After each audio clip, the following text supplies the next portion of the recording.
Одоо угаасаа хамгийн ойлгомжтой зүйлийг бол бизнес эрхлэгчид хүсэж байна. Яг тэгвэл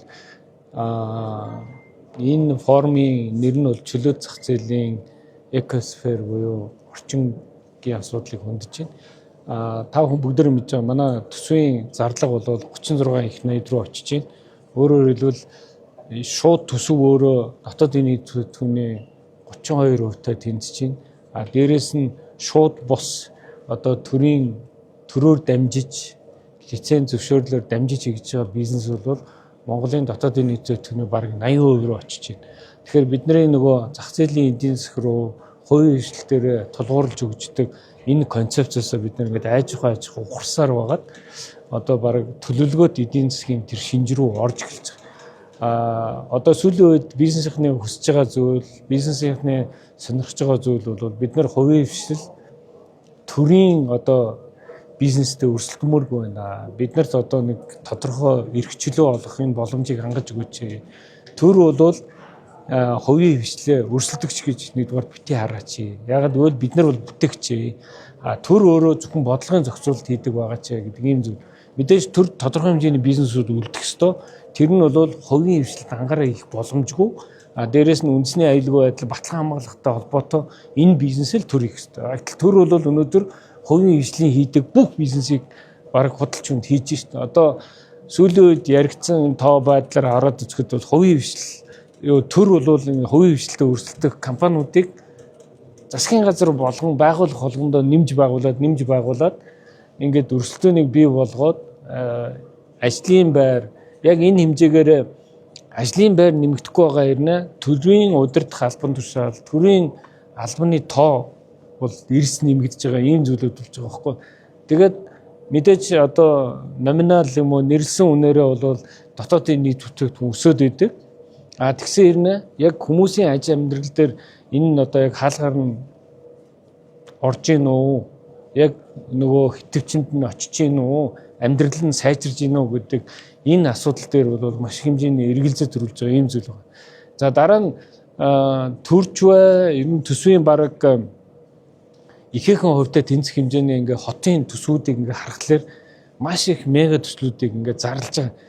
Ингээд нэг засгийн газар гарч ирэл 14 мега төсөл, нөгөө хот нь гарч ирэл 16 мега төсөл, ингээд нийт дөнгөөр 24 мега төслийг бид нар ойрын хугацаанд хэрэгжүүлнэ гэж ингээл ярьдаг. Тэгэхээр санхүүжилтийн талаас нь аваад үтсэн ч, за ажиллах хүчнийхэн талаас аваад үтсэн ч, тэгээд төслүүдийн эренбит талаас нь аваад үтсэн ч гэсэн энэ бол ингээм мөрөөдлийн шагсаалч болж хувирж байгаа.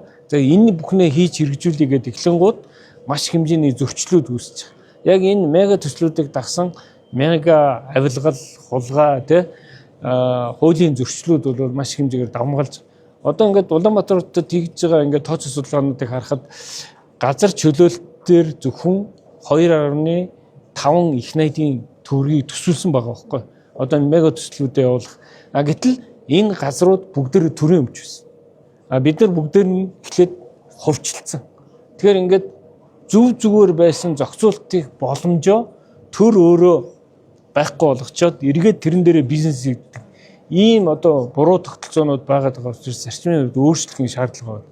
За дараагийн одоо сая бизнес эрхлэгчдийн зүгээс ярьж байгаа зүйл энэ татварын бодлого нь өөрөө нэгдүгээр доктортой байх хэрэгтэй. Тэгэхгүй ингээд нэг татвар хэрэгжиж эхлээд нэг татварын бодлого зарлчаад тэдрийг ингээд өөрчлөөд байдаг, эсвэл тэрийг хэрэгжүүлдэг. Энэ байдал чинь гадныханд ингээд хүлээлт үүсгэж байгаа байхгүй. Ер нь юм жоохон доктортой болохоор хөрөнгө оруулъя. За дээрэс нь маш хэмжээний хөрөнгө оруулалтыг одоо чинь ингээд ойдлогоо дээр Англи, Австралийн компани оруулсан. Тэр нь дандаа өөрөө улс төр болдог. Дэлхийн одоо эхний 3-т ордог том компани орж ирчээд хөрөнгө оруулалтаа хийчээд байхад энэ дээр ингээд маргаан зөрчил үргэлж байгаад байх юм бол жижиг дунд компаниуд эрсдэл хийж Монгол руу бол хөрөнгө оруулахгүй. Тэр өөрөө маш том хэмжээний одоо шалгуур буюу татах хүчин зүйл болж байгаа. Энийг бол монголчууд өөрсдөө ойлгох хэрэгтэй.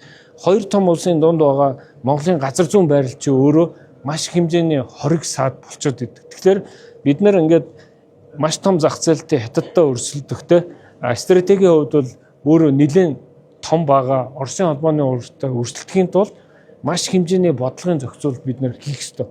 Тэгэхээр манайхан бол яадаг вэ гэхээр маш төгс төгөлдөр болсон улсын жишээг Монголдо буулгаад Монголынхоо хүчин чадал ямар байгааг огт тооцоолохгүйгээр харьцуулалт хийгээд зөв бурууг ингээд яриад байдаг. Энэ өөрөө юутай холбоотой гэхээр бид нар сэтгэлгээний хувьсгал хийж чадаагүйтай холбоотой. Нэг хэсэг нь бол яг ингээд нөгөө социализмын бүгдээрээ тэгш байх хэвээр баян хүнд дургу энэ үзэл сурталаасаа салж ядаагүй нэг хэсэг нь.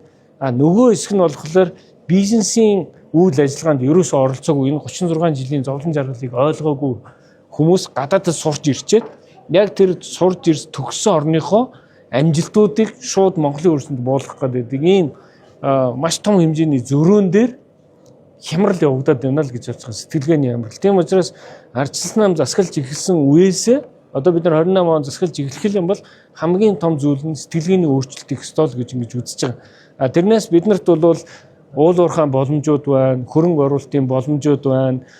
Маш том газар нутагтай энэ цөөхөн хүн амтаа дээрэс нь орчин үеийн одоо нөгөө хиймэл оюун ухаан буюу бүтээгдэхүүн оюун ухаанд зайлшгүй шаардлагатай байгаа дата одоо big data гэж ярьдаг шүү.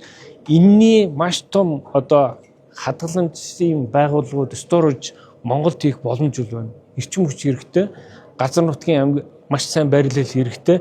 Дээрээс нь дөрвөн улиралтай учраас манайх бол маш том боломж байгаа. Дээрээс нь маш том хүчин зүйл нь юу гэхээр манай улс бол яг нэг инх тайвнаар орших баталгаагаа бол яг энэ аюулгүй зөвлөлийн хоёр том гүрний дунд байгаа учраас боломж байгаа нь өөрөө маш хэмжээний одоо хөрөнгө оруулалтыг татах шинэ одоо логистик дата центрийн төв болох боломж өдр бол байгаа. Тэгэхээр төрийн бодлогоор бид нар бол гадны хөрөнгө оруулалтыг татах хэрэгтэй байхгүй.